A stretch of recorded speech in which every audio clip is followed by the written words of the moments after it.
los padres y hasta nosotros que fuimos los participantes. ¿Es verdad o falso que somos en tanto dialogamos?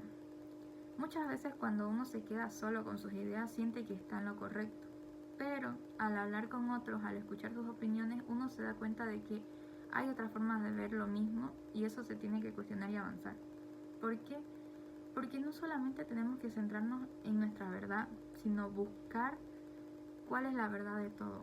O sea, ya sea desde un chisme, por ejemplo, o tareas que nos den investigaciones, nunca va a ser solamente como nosotros lo pensamos, sino que va a haber más información si seguimos buscando, si seguimos cuestionando. Por eso era bonito los talleres, porque los niños no solamente se quedaban con lo que le enseñábamos en ese taller, sino que ellos aprendían solo, desde que les enseñamos actividades, desde que le pedíamos las tareas o las actividades que hagan, ellos ya tenían como esa curiosidad de saber qué más pueden hacer, qué más pueden comer, qué más pueden inventar. Por eso en este proyecto me pasó varias veces que si yo pensaba algo y lo compartía, así podía escuchar otras experiencias, mi idea se modificaba o se fortalecía, dependiendo de lo que me respondían. A veces incluso decía, nunca lo había pensado de ese modo, porque habían ciertas opiniones que yo tenía que los niños me podían contradecir, por más de que sean niños menores, que yo podían contradecirme y podían hacerme pensar de otra manera, porque no solamente era lo que yo opinaba, porque no fui como una maestra más y que si yo lo digo está bien.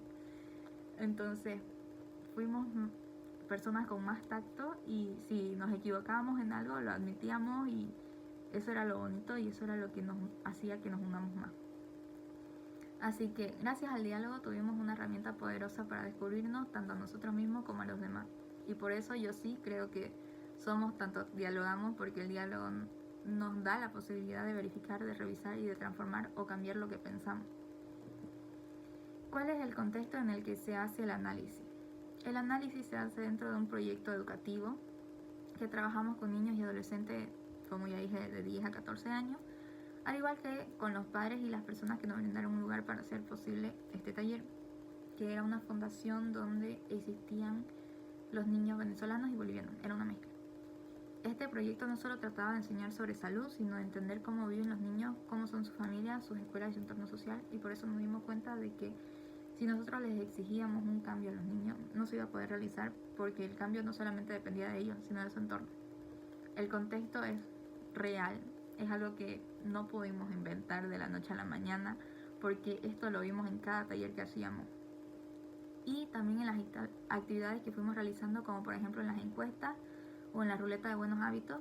La ruleta de buenos hábitos se trataba de varias categorías donde le preguntábamos, por ejemplo, en tecnología, de cuántas horas pasas en el celular o en tu juego, en alimentación, de si les gustaban las frutas y verduras y cosas así. Eso fue como para ir tanteando por dónde teníamos que ir, o sea, direccionarnos hacia dónde. Y varios niños nos contaron que se alimentan mal, que dormían poco y no siempre tenían un buen ambiente que les ayudara a cuidarse. También vimos que en las escuelas venden productos poco saludables y que en algunas casas no se habla de el autocuidado o tratan de incluir los buenos hábitos. Y esto influía en la forma en que se analizó el problema. El análisis y las ideas reflejadas son parte del todo en una situación. ¿Cómo se toma en cuenta? El análisis y las ideas que se presentan forman parte de toda una situación completa y no se analizan de forma superficial o aislada. ¿Por qué? Porque nosotros le metíamos sentimiento, le metíamos curiosidad, le metíamos todo para tener un impacto en esos niños. Desde el inicio entendimos de que el problema de salud y de autocuidado en los niños y adolescentes no ocurren por casualidad o por culpa solamente de ellos, sino que están relacionados con muchas cosas que los rodean. Por eso, al hacer el análisis, se tomó en cuenta toda la realidad en que vivían los niños. Por eso siempre preguntábamos, siempre teníamos cuestionarios, teníamos actividades donde ellos propongan ideas desde lo que vivieron o siguen viviendo.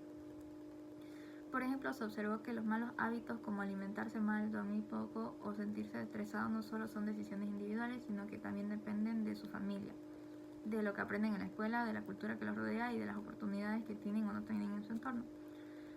Como por ejemplo, había una actividad donde hablábamos sobre el sueño, el descanso y las redes sociales, y uno de los niños nos dijo que él utilizaba de ejemplo a su mamá y que su mamá nunca dormía porque dice que siempre la escuchaba quejarse de eso, y él normalizó eso.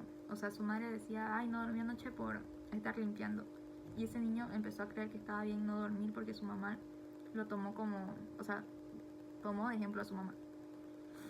Y gracias a los talleres pudimos modificar estos pensamientos, pudimos hacerles entender de que desvelarse no está bien porque nos hace sentir mal, por más de que haya niños que hayan dicho que no, porque había uno que decía que a él le gustaba desvelarse y le preguntamos por qué, y decía que porque como que tenía más tiempo de jugar, porque le gustaba jugar, porque estaba en su celular y no sé qué, y le empezamos a preguntar si al otro día se sentía bien o no, si, o sea, qué le pasaba al otro día. Y ella nos llegó a contar de que le dolía la cabeza, que se sentía cansado, que siempre quería dormir, y ya fue tomar un poquito más de conciencia con ese niño para que se dé cuenta de que no todo está bien por más de que te digan que sí está. O sea, si lo normalizan no es porque esté bien, puede ser que esté mal. ¿Existe una estructura y contexto que determina la validez del análisis y las ideas? Sí, porque primero se observó el problema real a través de talleres y encuestas, escuchando a los niños sobre su salud, su alimentación y sus emociones. Después se analizó toda esa información para hablar desde suposiciones, para no hablar desde suposiciones, sino desde la realidad. Por ejemplo, se comprobó que muchos niños comen mal porque en la escuela solo venden dulces o refrescos, o que duermen poco porque en sus casas no hay horarios claros, por más de que existieran padres que digan, ay, sí, yo lo he hecho dormir a mi hijo a las 9 de la mañana. Los niños son creativos y se van a dar forma siempre de desvelarse o hacer lo que ellos vean correcto y quieran hacerlo, porque los niños son curiosos y quieren saber hasta dónde pueden llegar, por más de que les pongan un límite. También habían los padres que creían que sus hijos dormían temprano, pero en la actividad del reloj eso se vio reflejado que no siempre tenían la razón. Y ya fue como que tomaron más conciencia desde el cariño y el respeto, no desde enojarse de por qué no me haces caso, digamos.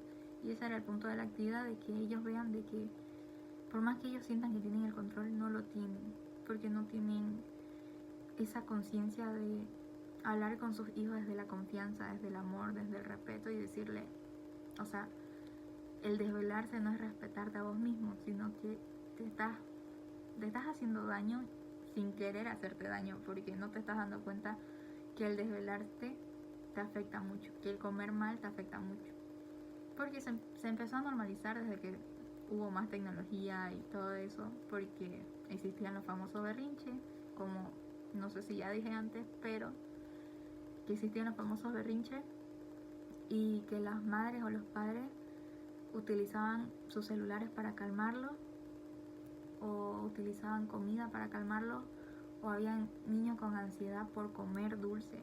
Y esto fue porque los padres los acostumbraron a eso, a comer dulces, a como a portarse mal sin sentir de que sea portarse mal.